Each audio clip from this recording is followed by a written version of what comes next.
The spring on the front shock strut is under an immense amount of pressure. The spring can cause serious damage to both you and your vehicle if handled improperly. Inspect your spring compressor tool before attempting any work on this part of your 991 Gen 1. You're going to begin by safely raising and supporting the vehicle along with removing the front under tray. Remove the 14 T25 Torx screws and two 10mm nuts on the front body tray. If you need additional assistance with that task, please follow the link provided at the end of this video. While people will tell you that you do not need to remove the tie rod to wheel carrier, you're going to be dropping the carrier a fair amount for the strut to clear the fender, and I do not like to put the extra stress on the steering rack. Use an 18mm wrench and remove the nut on the top of the ball joint, red arrow. If the ball joint spins while attempting this, you can put some pressure on the lower portion of the ball joint to stop it. You can also use a T30 torque into the top of the ball joint to stop it from spinning, blue arrow. If you're putting pressure on it, make sure to use care not to lift the vehicle off the jack stands while doing this. Use a ball joint spreader and separate the ball joint from the wheel carrier. The 18mm nut on the sway bar drop length holds the strut to the wheel carrier, red arrow. Loosen but do not remove this yet. Support the wheel carrier with your floor jack.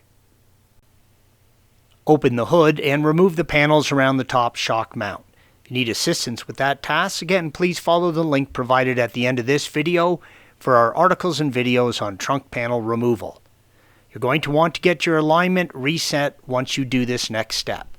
The camber is set on the front end by the top mount.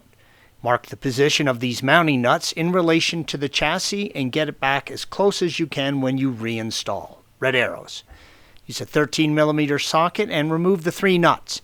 Make sure the wheel carrier is supported from below. During installation, you will be tightening these to 33 Newton meters or 24 foot-pounds. Do not try and force the control arm and strut down. Use two 18mm wrenches and loosen but do not remove the lower control arm to subframe connection, red arrows. This will allow everything to drop and not affect the alignment. Now remove the drop link nut with an 18mm and 19mm wrench and slide the drop link out from the wheel carrier, red arrow. During installation, this will be tightened to 75 Newton meters or 56 foot-pounds. Slowly lower the jack until you have plenty of room to safely clear the fender. You can now slide the strut from the wheel carrier.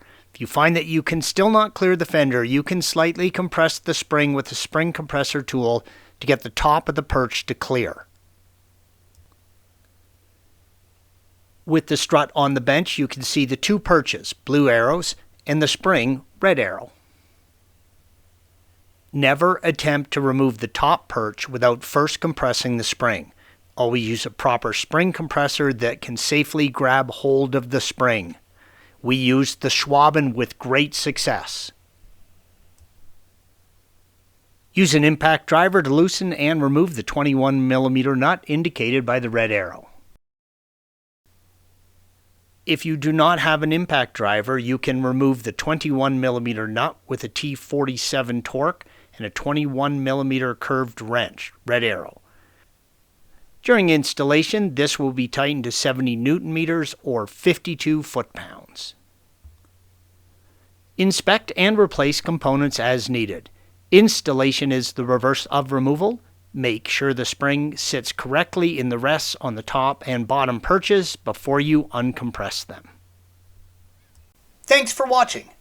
Be sure to subscribe to our channel and check out another video in this series.